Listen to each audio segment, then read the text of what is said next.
MarcTheCyborg here again, basically covering what is effectively E3 on my own.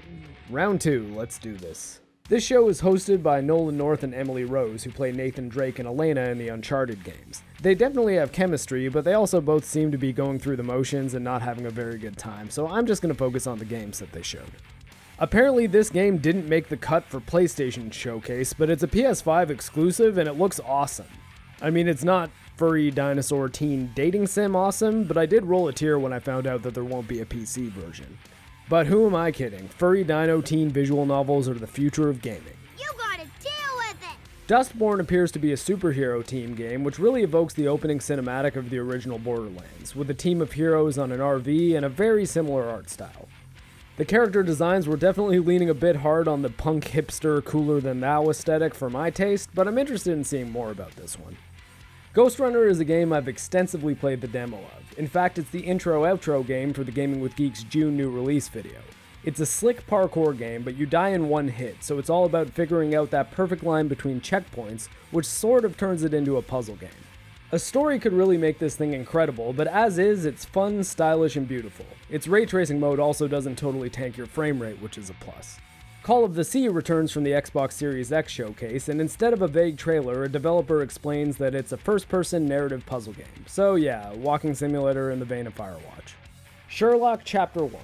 I have never played a Sherlock Holmes game. The books, the BBC show, and the first Robert Downey Jr. movie are all I need. But hey, if you want to play as that other world's greatest detective, this is a game which is happening.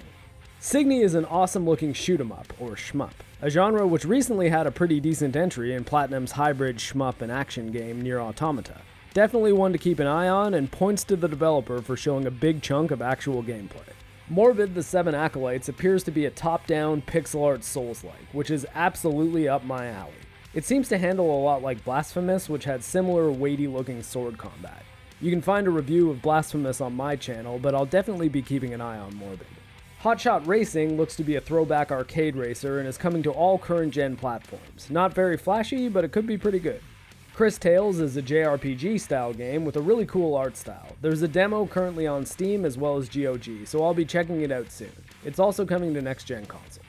Liberated looks like it's being presented within a noir comic book. It seems like a stealth shooter game and it oozes style. It's sort of like a Sin City book which you can play. Neon Abyss looks very similar in tone and style to Enter the Gungeon, only rather than a top-down shooter with cute characters and crazy guns, it's a side-scrolling shooter with cute characters and crazy guns. Could be worth a look if they nail the controls and level design. Skater XL appears to be very similar in aesthetic to EA's Skate series, but with a really interesting control scheme where each analog stick controls a different foot, and the game physics are what create the tricks. If you're into skateboarding and the over-the-top style of the Tony Hawk games aren't really your thing, definitely keep an eye on Skater XL. I did an impressions video of the early access version of Get to the Orange Door on my own channel, and it's an incredibly fun first-person shooter. It's got Titanfall's movement, Max Payne's bullet time, and Tron's art style. I strongly recommend checking it out. It's coming to Xbox One as well, which is great news for console gamers. Waking looks like a superhero action game in which you play as a person in a coma. The narrative possibilities of exploring a coma dream are numerous, so hopefully they can do something cool with it. Space Crew is a cute-looking starship sim game, which is sure to get some grins out of the Trekkies out there. It's coming out this September for current-gen consoles and Steam. Made of Scare is a horror stealth game where you have to sneak around blind enemies. It looks pretty intense, but I honestly wasn't very impressed by it. We got another sizzle reel, so here I go again, boiling it down to quick mentions. Smite, a game which has been out for years. Fall Guys, Ultimate Knockout. CARRION, which looks pretty cool. Unbound, Worlds Apart. Anno Mutationem, which looks amazing. Doggone. The Almost Gone. Inkulanati. Alaloth, still a mouthful. Wavebreak, which is a day one buy for Jeremy. CLOUDPUNK. Windjammers. Hammerting. Stagehands. And Archage Unchained. We then get a deeper look at the Remnant from the Ashes DLC, which shows off some actual gameplay and new environments. I like this game a lot, you should really check it out. The Captain is Dead is another quirky twist on Star Trek, but seems to be dealing with a much more dire situation than Space Crew. If you want a funny, quirky, Star Trek-inspired indie game, you're going to have a pretty good year. Main Assembly looks to give you a lot of tools for making vehicles and even programming AI. Not exactly my thing, but if you want to experiment with programming machine logic, Main Assembly looks to be a good stepping stone. We then get a deeper dive into BLANKOS Block Party, which looks at its creation aspects. This really does seem like a fully 3D Little Big Planet. It could end up having a really strong community. Last Oasis is a survival MMO, which really isn't my kind of thing, but it appears to offer a lot of freedom to the player, and it looks quite good.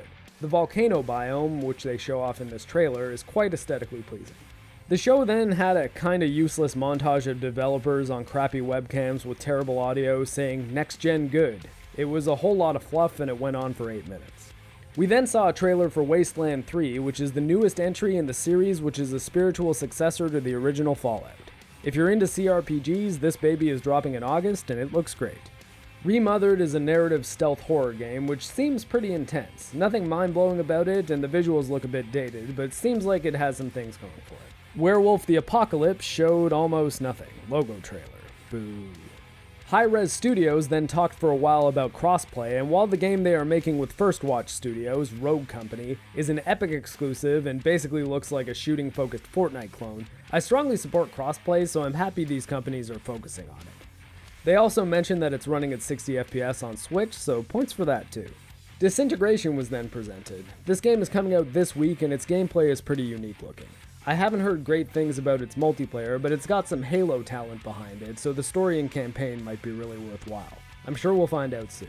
Paradise Lost is a narrative adventure set in an alternate history. World War II kept going into the 1960s, Germany nuked Eastern Europe, and 20 years later you take control of a young Polish boy who is exploring a Nazi arc of sorts. Seems interesting.